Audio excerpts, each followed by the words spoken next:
Hi, this is Mike Bauer, pastor of Disciple Together Church, and I'm continuing the series today on why I believe Jesus rose from the dead, part 5. And the question is, well, maybe an explanation is that he just passed out.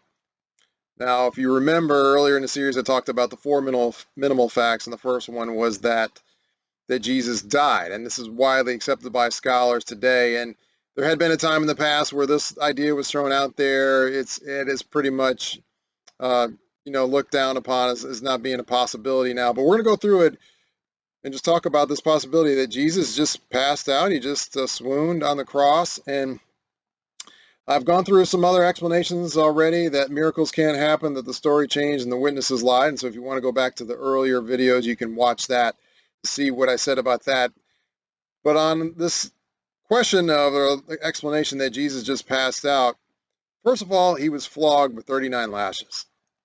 So this is a brutal whipping. If you ever watched the Passion of the Christ, you would remember how terrible it was. You got the sharp objects on the whip, and they whip you over your back, and your whole body is just ripped to shreds. And so he would have lost a lot of blood. Same with the crown of thorns. He would have lost a lot of blood. He would be dehydrated out there in the hot sun. This is a very torturous process, crucifixion, hanging there on the cross, trying to gasp for breath,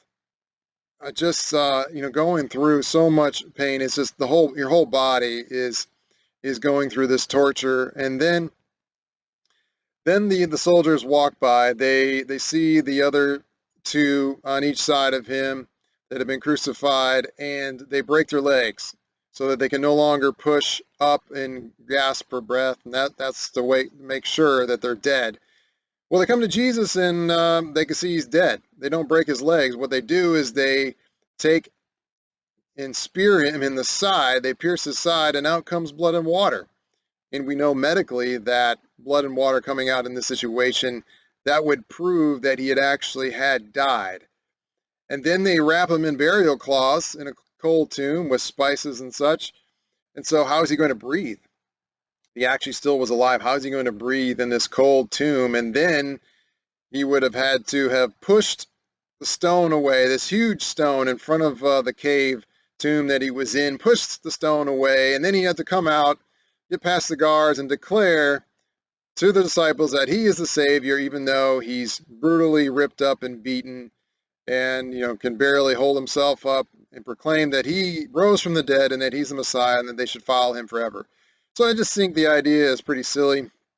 This one I think we can easily discount and cross off the list that Jesus just passed out.